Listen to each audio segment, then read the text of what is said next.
ሰላም እንደምናችሁ ክቡራን ተመልካቾች፣ ሰበር ዜና ይዤላችሁ መጥቻለሁ። የአሜሪካው ፕሬዝዳንት ዶናልድ ትራምፕ አያቶላህ አሊ ኻሜኒን ለመግደል እያጤኑ መሆኑ ተሰምቷል። ይህ ጉዳይ እጅግ በጣም እሳት የሚጭር ነው ሲሉ የሩሲያ ውጭ ጉዳይ ሚኒስትር ሰርጌይ ላቭሮቭ አስጠንቅቀዋል። ፕሌይንግ ዊዝ ፋየር በእሳት ላይ መጫወት ሲሉም እጅግ በጣም ከበድ ያለ ማስጠንቀቂያ ለአሜሪካ ሰጥቷል። ዶናልድ ትራምፕ ከዚህ በፊት ታይቶ የማይታወቅ ከባድ የሆነ ስብሰባ አድርገዋልኝ ከጦር አዛዦች ጋራ። እንግዲህ በሚቀጥለው ቅዳሜ ኢራንን ለመምታት በዝግጅት ላይ እንደሆኑ ነው የተለያዩ መረጃዎች እያሳዩ የሚገኙት። እንግዲህ ሆርሙዝ ሰርጥ ከባለፈው ሳምንት ጀምሮ ከፍተኛ የሆነ ወታደራዊ እንቅስቃሴዎች መታየታቸው ይታወቃል። አሁን ዶናልድ ጄ ትራምፕ የመጨረሻውን ፊሽካ ለመንፋት መዘጋጀታቸው ነው የተሰማው።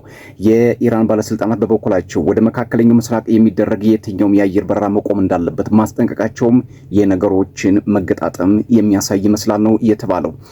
ዶናልድ ትራምፕ ከዚህ በፊት የነበሩት የእርሳቸው አስተዳደሮች ወይም ደግሞ ጆርጅ ደብሊው ቡሽ ያደረጉትን የኢራቅን ዘመቻ ከዚህ እጥፍ የሚበልጥ በኢራን ላይ ለማድረግ ዝግጅት መጨረሳቸውንም እየተሰማ ነው። ተፈጻሚነት ይሆናል አይሆንም የሚለው የሚታይ ጉዳይ ይሆናል። እጅግ በጣም አሳሳቢ ነገር በመካከለኛው ምስራቅ ሊፈነዳ እንደሚችል ከወዲሁ ግምቶች እየመጡ ይገኛል። ነገር ግን አያቶላዎቹ አሜሪካ በእሳት ላይ እየተጫወተች ነው፣ አሁንም የትኛውንም ጥቃት ከማድረግ መቆጠብ እንዳለባት እየተናገሩ ይገኛል። የአያቶላዎቹና የፔንታጎን ውጥረት ከመቼም ጊዜ በርትቶ በጣም እየቀጠለ ይገኛል።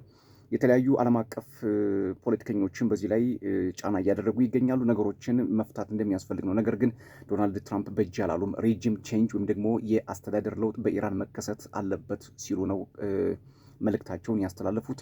ፔንታጎን ዝግጅቱን አጠናቋል። አብዮታዊ ዘቡም እየጠበቀ ነው። ስለዚህ ኢራንና አሜሪካም ወደ ግጭት ለመግባት የሚያደርጉትን እርምጃም እየጀመሩት ይመስላል። ሀውቲ በቀጠናው ላይ የሚደረግ የትኛውንም እንቅስቃሴ በንቃት እየተከታተልኩ ነው፣ ጥቃት ከመፈጸም ወደ ኋላ አልልም ብሏል። የጉዳይ የመካከለኛው ምስራቅ እና የገልፍ ሀገራቱን ወደ አንድ በማምጣት ከባድ የሆነ መስቀልቅል ሊፈጥር እንደሚችል እየተጠበቀ ይገኛል። በተለይ ደግሞ ኢራን በጣም ማዕከላዊ ወይም ደግሞ ታርጌት ያደረገቻቸው የአሜሪካም የጦር ሰፈሮች በቀጠናው ላይ እንዳሉ ነው። እነዚህ 7 የጦር ሰፈሮች ደግሞ አሜሪካ በጣም የምትመካባቸው ናቸው። ግዙፍ የሆኑ ወታደራዊ ተቋማትና አክሰሰሪስ ያሉባቸው ናቸው። ይደፍራሉ ዶናልድ ጄ ትራምፕ ወይንስ የሚለው ገና የሚጠበቅ ጉዳይ ነው። ነገር ግን አያቶላዎቹ በየትኛው መልኩ ቢሆን ተንበርክከን ራሳችን አሳልፈን አንሰጥም እያሉ ነው።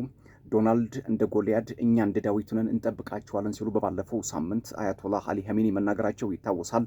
ባለፈው እንግዲህ በተለይ በዚህ ሳምንት ሲደረጉ የነበሩ ከሞስካት እስከ ጄኔቫ ድረስ የነበሩት ውይይቶች ወይም ደግሞ የኒውክሌር ድርድሮች አልተሳኩም።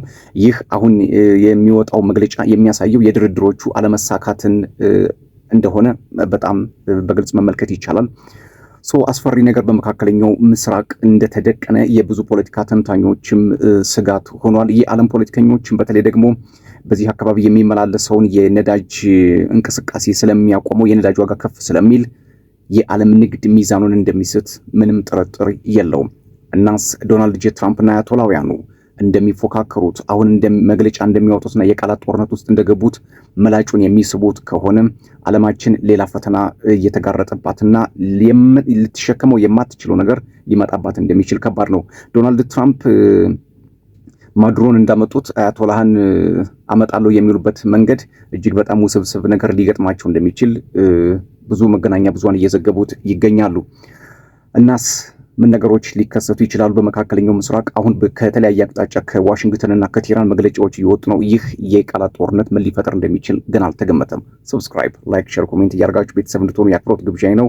ሌሎች ትኩስ መረጃዎችንም እንዲሁ እየተከታተልኩ ወደ እናንተ አደርሳለሁ። ሰላም።